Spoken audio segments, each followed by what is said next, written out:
The big ship came from nowhere. It appeared just past the moon. Earth's special machines, built after years of looking at the stars, saw the ship right away.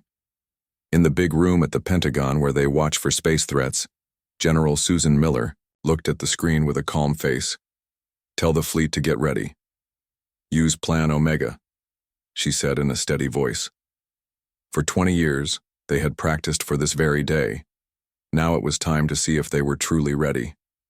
All over the world, hidden places with rockets opened up. Space weapons turned to face the stranger. Underwater boats came to the surface in special spots all around the planet. The alien ship was almost 2 miles long and kept coming closer. It seemed not to notice what Earth was doing. Greg Collins, who worked with the general, watched the message screen. "They are sending something, General. It's on many different radio bands." The special computer that could understand alien talk, made from years of catching space signals, showed what the message said. "People of Sol 3, your world now belongs to the Zarvorian group. If you fight back, we will kill everything on your planet. You have 1 day to give up." General Miller smiled a little. "Let's talk back to them. Time to show them who we really are."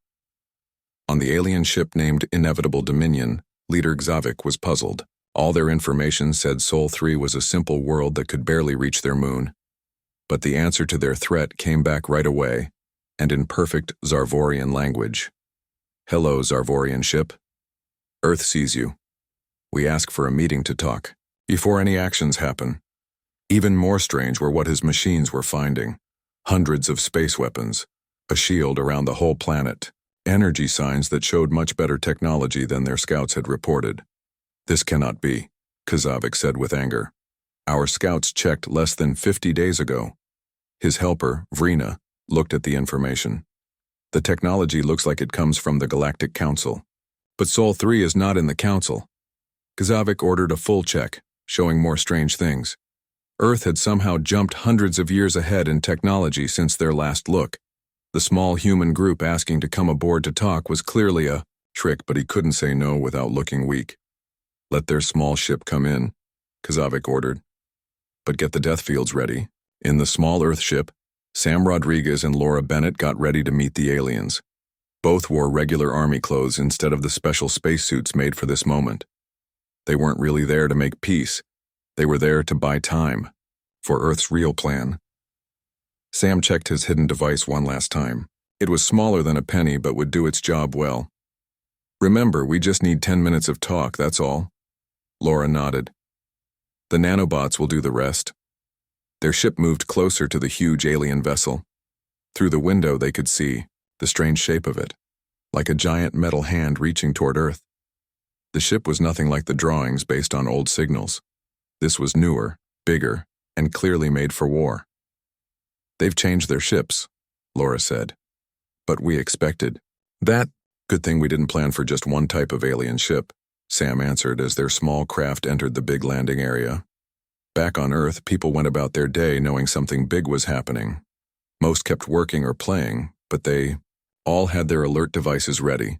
For 20 years, every person had practiced what to do if this day came. Schools, offices, farms, everyone had a role. In small towns and big cities, hidden doors opened in ordinary-looking buildings.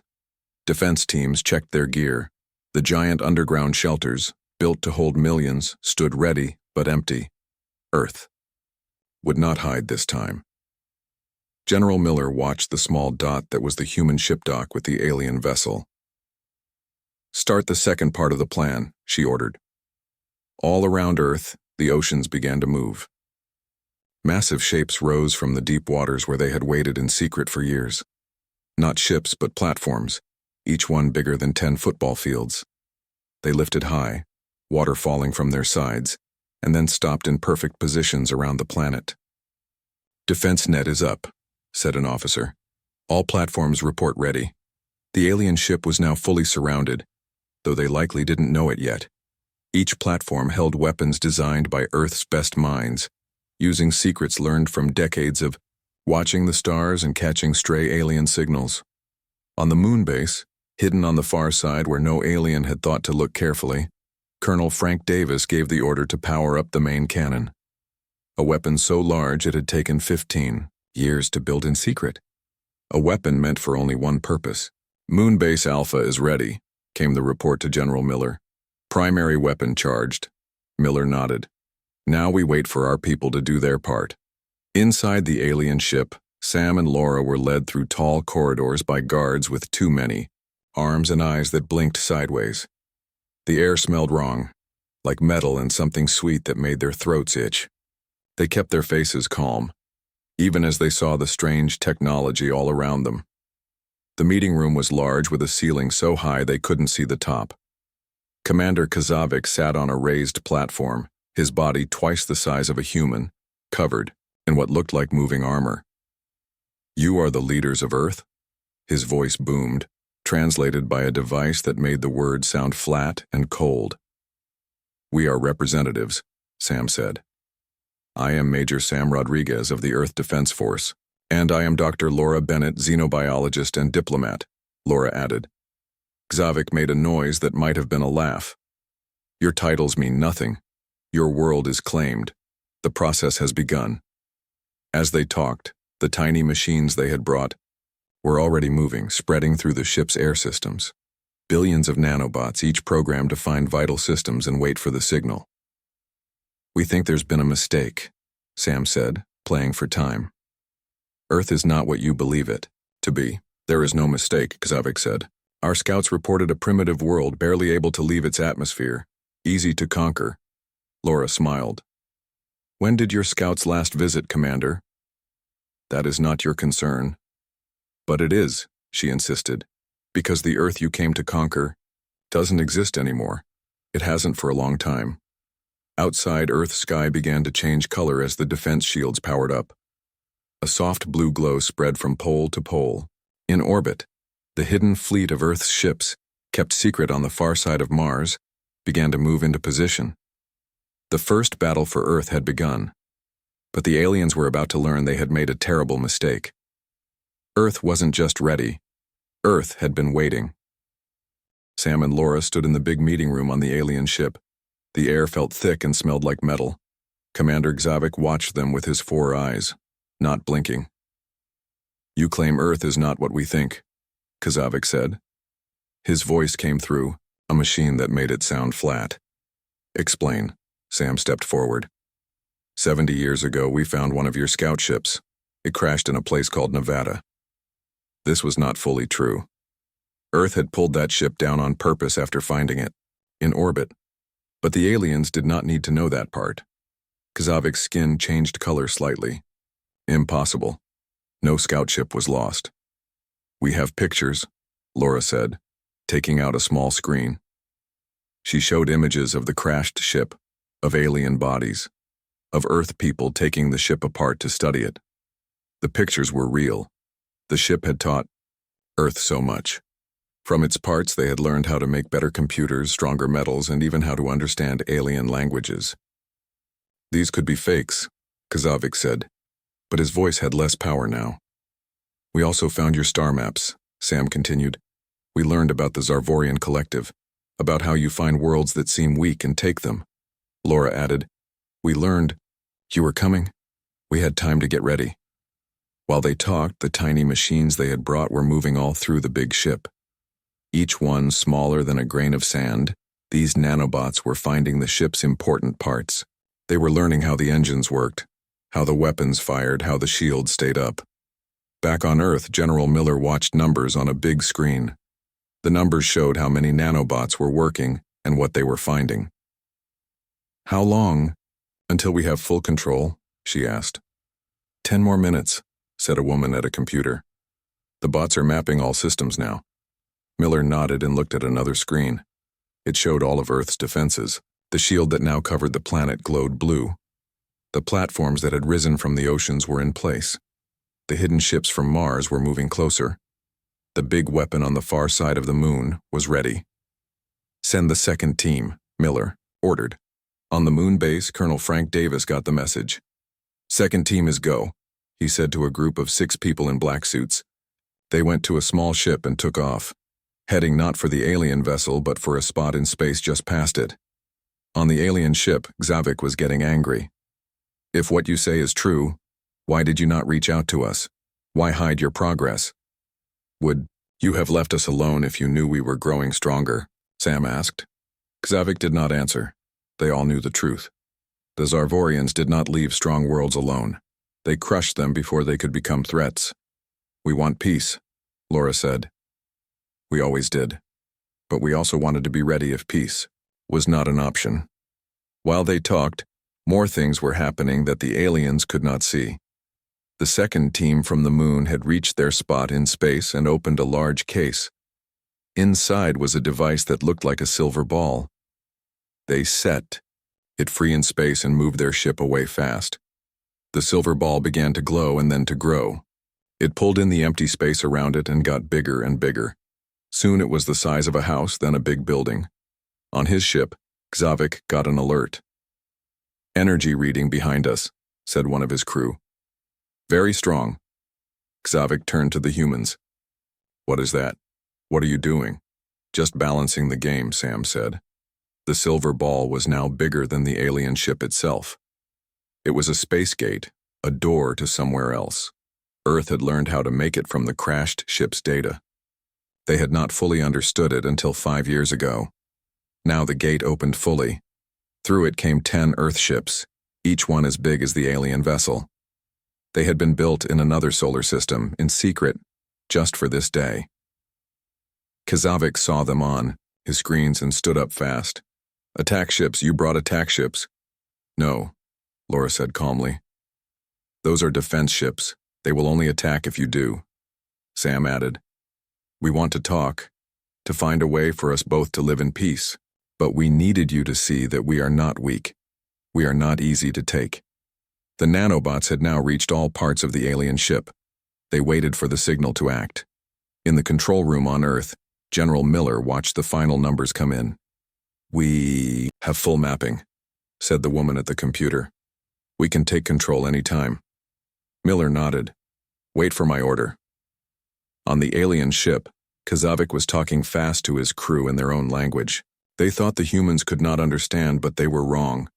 Laura had a small device in her ear that translated everything. They plan to destroy our engines and then fire their main weapon, she whispered to Sam. Sam nodded slightly and touched a hidden button on his belt. This sent a message to Earth. It was time. General Miller saw the alert. They've made their choice, she said. Send the signal. The woman at the computer pressed a series of buttons. Around the world, people looked up as the sky turned from blue to purple for just a moment. It was the warning they had practiced for. In schools, children got under their desks. In cities, people moved calmly to safe areas, not in fear but in order. This was the plan. Everyone knew what to do. On the alien ship, something strange began to happen. The lights flickered. Screens went dark and then came back showing different things. Doors that were closed opened. Doors that were open closed. What is happening? Xavik shouted. Sam smiled. We are happening. The nanobots had received their signal. Now they took control. Billions of them working together, they changed how the ship worked. They turned off weapons, they stopped engines. They took over everything. A new picture appeared on all screens in the ship. It showed General Miller sitting at her desk on Earth. Commander, Xavik of the Zarvorian Collective, she said in perfect Zarvorian language. Your ship is now under our control. Xavik tried to give orders, but nothing worked. His crew pressed buttons, but nothing happened. This is impossible, he said. No world has ever stopped us before. Earth is not like other worlds, Miller said from the screen. We do not want war. We want peace. But we will not be taken. Sam and Laura stood tall now. Their job was done. The deception had worked. The aliens had thought Earth was weak and easy to scare. Now they knew better. The first real test had just begun. Commander Xavik stood in the control room of his ship. Nothing worked right. The screens showed General Miller from Earth instead of star maps. The doors opened and closed on their own. His crew looked to him for answers, but he had none. This cannot be happening, he said. His voice was not as strong as before. No planet has ever taken over a Zarvorian ship. Earth is not like other planets, Sam said. He and Laura had been brought to the control room by Kazavik's guards, but now they stood tall, not like prisoners at all. On the main screen, General Miller spoke again. Commander Kazavik, we are ready to talk about peace. Real peace, not surrender. Kazavik's skin turned a dark color, showing his anger. The collective does not make peace. We conquer or we leave. There is no middle path. Then you should consider leaving, Laura said. Look outside your ship. New images appeared on the screens. They showed Earth's defense ships surrounding the alien vessel. They showed the platforms that had risen from the oceans. They showed the weapon on the far side of the moon, now pointed at the Zarvorian ship. Impossible, one of Kazavik's crew said. These defenses would take decades to build. Yes, Sam said. We started 70 years ago when we found your scout ship. Now it was time for the real story to come out. Not the small bits they had told before, but the whole truth. Laura took out her small screen again. This time she showed different pictures. These were older, from the time when the scout ship was first found. We did not just find your ship, she said. We called it down. The pictures showed a strange tower in a desert. It was sending a beam of light up into the sky. Above it, a small ship, the scout ship, was being pulled down. Even then, we had some technology you did not expect, Sam explained. We could sense ships in orbit. We could pull small ones down if they came too close. More pictures showed people in old clothes taking the scout ship apart. They were learning from each piece they removed. From your ship, we learned about your people. About how you search for new worlds. About how you attack them. Laura's voice was calm but firm. We learned you would come one day. Kazavik sat down heavily in his chair. One ship could not teach you all this. No, not one ship alone, Sam agreed. But it taught us how to listen better. How to catch signals from space that we could not hear before. General Miller spoke from the screen. For decades we listened to the stars. We heard your ships talking to each other. We heard your leaders giving orders. Kazavik looked shocked. The Zarvorians had always thought their signals were safe, that no one else could understand them. We heard you planning to come here, Miller continued. We knew the exact day you would arrive. On Earth, people were now going back to normal life. The warning was over. The defenses were working. In schools, children returned to their lessons. But today, they would learn about what was happening above their world. In every classroom, teachers turned on screens that showed the alien ship surrounded by Earth's defense fleet. They explained to the children that this day had been coming for a long time, that their parents and their parents' parents had worked to be ready. Back on the alien ship, Kazavik was trying to understand what had happened. If you knew we were coming, why not attack first? Why wait for us to arrive? Because we wanted to see if peace was possible, Laura said. We still do. And, Sam added, we wanted to be sure you came alone. This made Zavik look up sharply. What do you mean? New images appeared on the screens. They showed the far reaches of the solar system. There, just past the small planet called Pluto, more Earth ships waited. They were watching for any other alien vessels that might be hiding. We know how your people work, Miller said from the screen. Sometimes you send more than one ship. The first one tests the defenses. Others wait to attack if the world seems weak. Kazavik said nothing. This was exactly what they had planned. 3 more ships were waiting just outside the solar system. They would come in if his ship sent the right signal, or if it was destroyed. Those ships will still come, he said at last.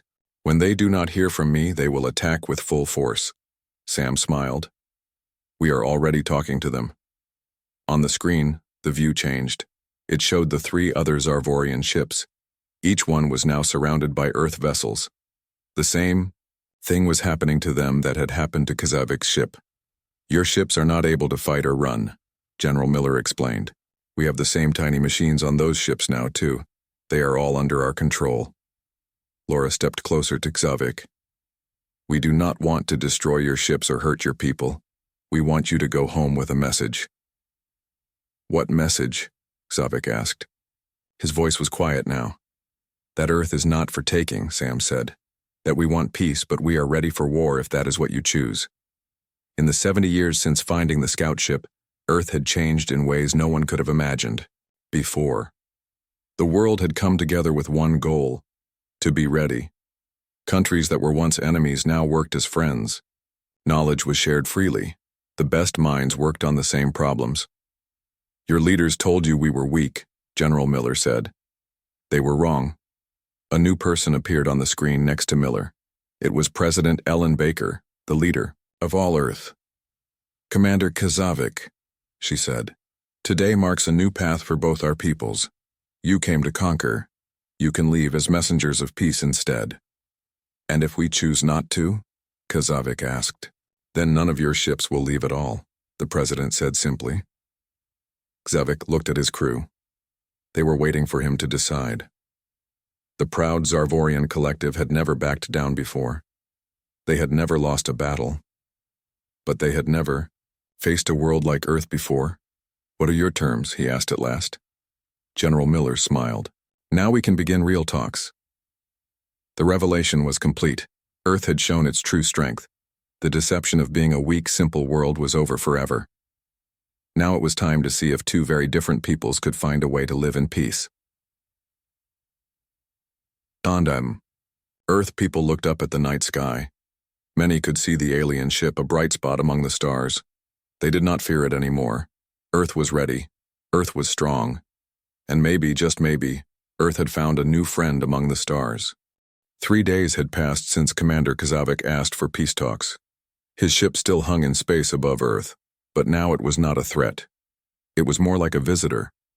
The tiny machines inside it kept everything under Earth's control. On Earth, a special building had been made ready. It stood in a place called Geneva, a city where people had talked about peace for hundreds of years. The building had a large round room with a table that was also round. This was done so no one would feel more important than others. Today was the first day of real talks. Commander Kazavik and 5 of his crew came down to Earth in a small ship. Earth ships flew with them to show the way.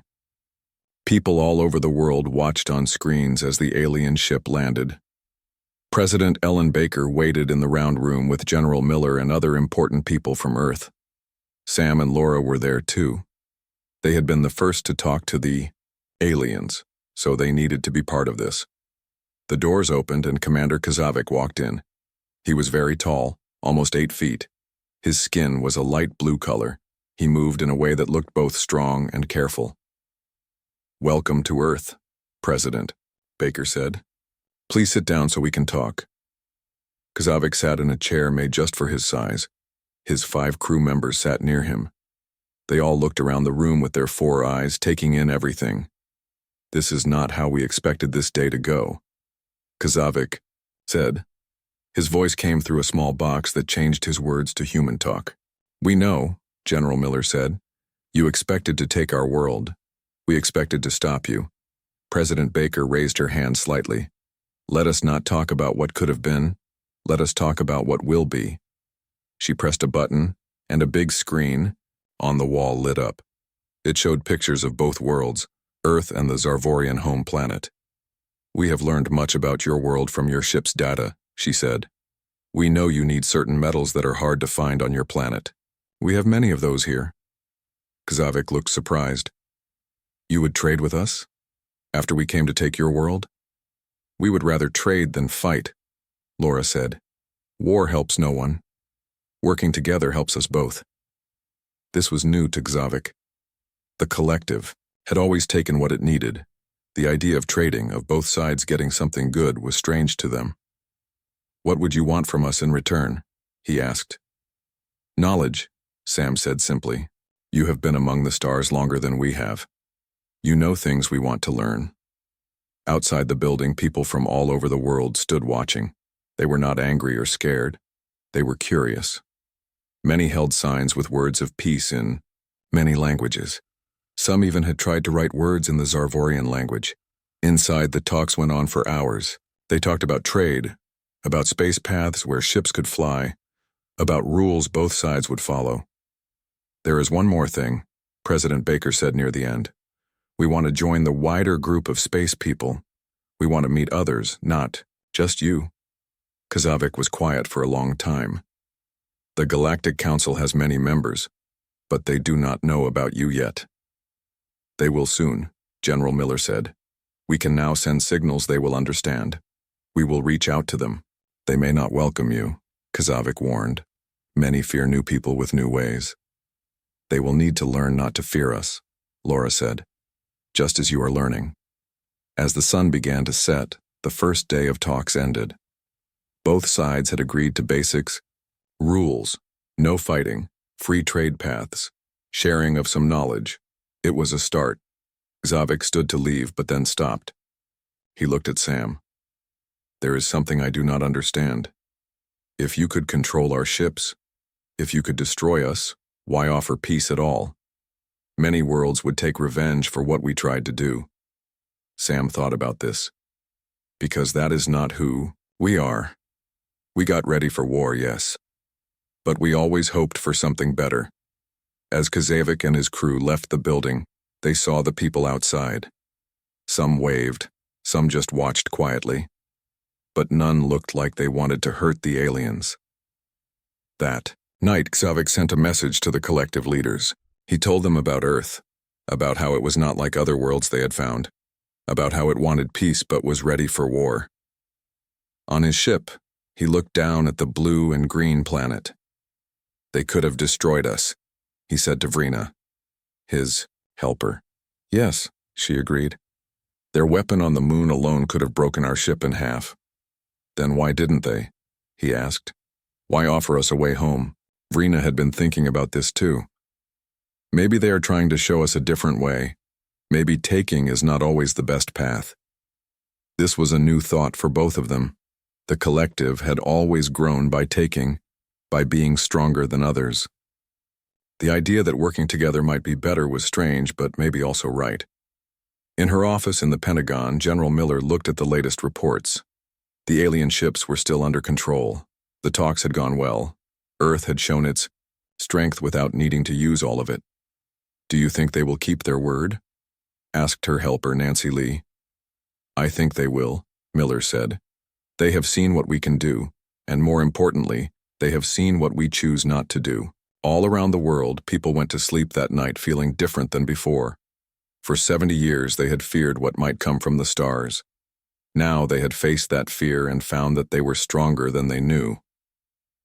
The response of Earth had not been just about guns and ships and shields. It had been about showing a better way, about being strong enough to offer peace from a place of strength, not fear. President Baker looked up at the night sky from her window. The stars seemed different now.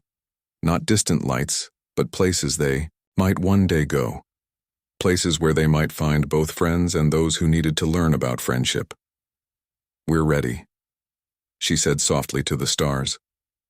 "Ready for whatever comes next." 1 year had passed since the day the alien ship first appeared above Earth. So much had changed in that short time. Today, people from Earth and Zarvor were meeting again, but not to talk about peace. Peace was now normal. Today they were talking about working together. The meeting was held in a new building that floated in space between Earth and the Moon. It was called Unity Station. Both human and Zarvorian workers had built it together. It was a place where both kinds could breathe and feel at home. President Baker walked into the big main room. With her were Sam, Laura, and General Miller.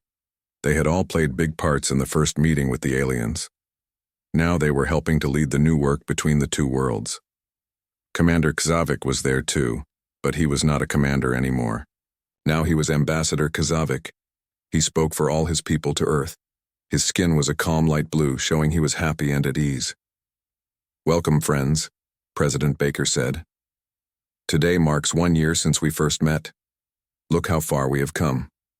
Everyone looked at the big window that showed space. Outside, ships from both worlds moved back and forth. Some carried people, some carried goods to trade, all moved in peace. "The collective has changed much in 1 year," Kazavik said. His voice no longer needed a machine to be understood. He had learned to speak the main Earth language. "We have found that trading is better than taking." This was a big change for his people. For thousands of years, the Zarvorian collective had grown by finding worlds and taking what they wanted. Now they were learning a new way. Earth had shown them that working together made both sides stronger. The mining stations on Mars are working well, Laura said. She now led the team that worked with the aliens to dig for metals on the Red Planet. We have sent 10 large ships of rare metals to Zarvor, and we have shared the star maps of 50 systems you had not reached yet, Kazavik added. This was what Earth got in return. Knowledge of far stars and the worlds around them. General Miller had changed too. She still led Earth's defense forces, but now they worked with Zarvorian ships. Together they watched for dangers that might threaten either world. The joint defense net is now complete, she said. We can see anything coming from 50 light years away. This was good because not all aliens out in space were friendly. The Zarvorians had told Earth about some that were even more warlike than they had been. Now both worlds stood ready together. Sam had a new job too. He led the team that was building Earth's first ship that could travel faster than light. It used ideas from both human and Zarvorian minds. The Hope will be ready for its first test next month, he said, showing pictures of the new ship. It was silver and blue with smooth lines. It will reach Alpha Centauri in just 2 days. Alpha Centauri was the closest star system to Earth. Before, it would have taken many years to reach it. Now it would take less time than flying from one side of Earth to the other. Outside Unity Station, a small ship docked. From it came 3 beings that looked nothing like humans or Zarvorians. They had long, thin bodies and skin that shone like metal. They walked on 4 legs and had arms that split into 3 parts at the end. These were Neridians, from a world 50 light-years away. They were members of the Galactic Council, the group that brought together many space-going peoples. They had come to see Earth for themselves. We welcome the Neridian observers, President Baker said when they entered the room. We are honored by your visit. The tallest Neridian stepped forward.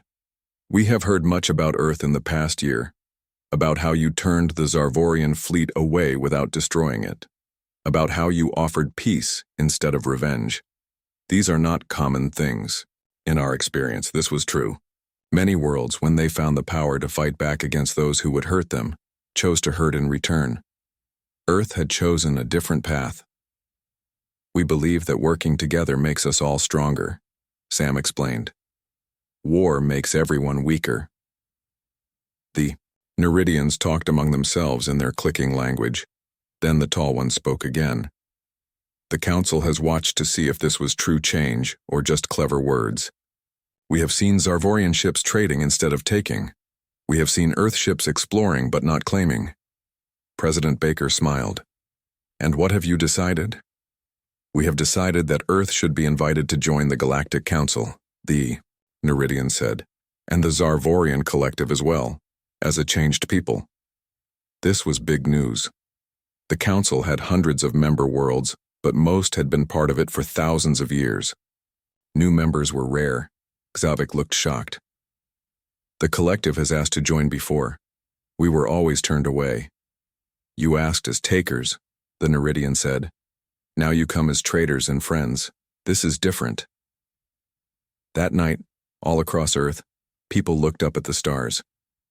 On screens in homes and town squares, they watched as President Baker and Ambassador Xavik signed the papers to join the Council. Earth was now truly part of the wider space family. In the old Pentagon War Room, now called the Space Cooperation Center, General Miller looked at the star map with Nancy Lee. It showed all the known worlds and the nearby stars. There were hundreds with many kinds of people on them. Did you ever think we would come this far this fast? Nancy asked. Miller shook her head. When I was a girl, we hoped just to reach Mars someday. Now we talk with people from 50 light-years away. On the moon base, Sam and Laura watched the Earth rise over the gray ground. The Hope ship sat nearby, almost ready for its first big flight. We were ready for war, Laura said softly. But we were ready for peace too. That made all the difference. Sam nodded. The Zarvorians thought they were so far ahead of us. They never guessed we had been learning and growing in secret all those years. The universe had changed for both worlds. Earth was no longer alone. no longer just watching the stars and wondering. Zarvor was no longer feared, no longer taking what was not freely given. A new era had begun, not just for two worlds, but for all who would join them in the better way they had found together. And somewhere out in the vast darkness between the stars, the hope prepared to take the next step, to carry the people of Earth out beyond their own sun for the first time, not as conquerors but as explorers and friends. The alien invaders had indeed chosen the wrong target when they came to Earth, but in being wrong, they had helped find something right, something that might last for ages to come.